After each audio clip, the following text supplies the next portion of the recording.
one man, one staff, one God against the most powerful empire on earth. In the scorching desert of Midian, a humble shepherd named Moses encountered a bush that burned but was never consumed. God spoke from the flames, commanding Moses to return to Egypt and free his people from 400 years of slavery. Moses trembled, tears streaming down his face, asking, "Who am I that I should go to Pharaoh?" But God had already decided. The time for liberation had come. Moses stood before Pharaoh in the grand throne room of Egypt, demanding freedom for the Israelites. But Pharaoh's heart was hardened, and he refused to let God's people go.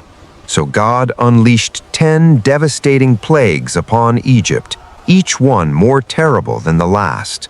The Nile ran red with blood, frogs infested every home, and darkness covered the land for 3 days. Yet still, Pharaoh refused to release the Hebrew slaves. On the night of the final plague, the Israelites marked their doorposts with lamb's blood, trusting in God's protection. That night, the angel of death passed over every marked home, but struck down the firstborn in every unmarked household throughout Egypt. A broken Pharaoh finally released the Israelites, and Moses led over 2 million people out of Egypt toward freedom.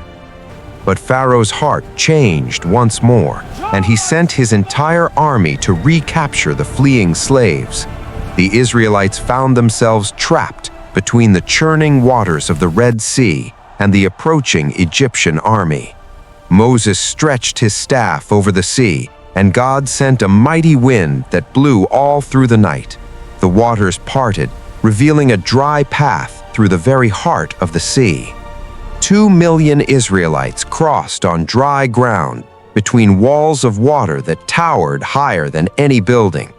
The Egyptian army charged into the seabed after them, 600 chariots racing between the watery walls. When the last Israelite reached safety, Moses stretched out his hand once more, and the waters crashed down upon the Egyptian army. Not a single Egyptian soldier survived. The Israelites stood on the shore of freedom, witnessing the greatest miracle in human history. Moses led them in a song of praise to the God who had delivered them from the impossible. From slavery to freedom, from despair to hope, one man's faith moved the hand of God and changed the course of history forever. This is the story of Moses. This is the story of the Exodus.